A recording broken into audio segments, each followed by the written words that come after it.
How are your constituents feeling about the president's tariff policy right now, especially as he's talking about a 50% tariff on copper? Is that something that your constituents would be comfortable with? I think what we want to do is to put together on a national scale more copper being manufactured or processed here within the United States. When we start talking about his process moving forward, he's had a number of different opportunities in which he has said, I'm going to put tariffs on, but I'm going to give people the opportunity to negotiate with us. We're not going to complain about him trying to fix some of the problems we've got with some of the critical minerals that we've got to be able to do more here in the United States. But at the same time, it'd be really good to get it behind us and to get some stability into what we'll be looking at for tariffs. Understand that we're still only 6 months into the administration, but we'd like to get some stability. The folks in my part of the country are more concerned about retaliation for tariffs that are put on. We haven't seen them yet, but that's a concern they've got. In the meantime, we'll give the president the opportunity to negotiate.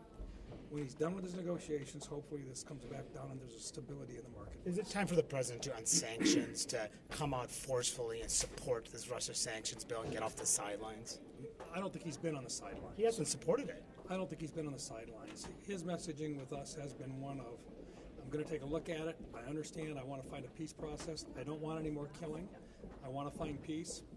So far, I think you'll find in the Senate broad support for Ukraine. I think the president trying to be a mediator just simply hasn't had the success that all of us had hoped he would have. Now it's time to face the fact that Mr. Putin wants war. He has no intentions of stopping, as many of us have said from day one. And I think it's probably becoming more apparent to everybody. So you can't simply let him take over a free country. Ukraine is our ally. They are our friend. They may not be part of NATO, but most certainly they're very important to a lot of us here in the United States.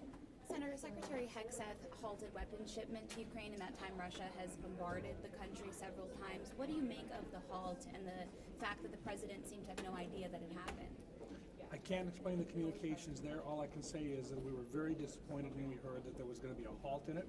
We believe that's been corrected. We believe the shipments are back on path again, and we hope it does not happen again. Why do you think Hegseth has handled this appropriately? That'll be up to the president. He's the commander-in-chief. Well, you're on the Armed Services Committee. The president is the commander-in-chief, and Secretary Hegseth serves at his pleasure. Thank you, Senator.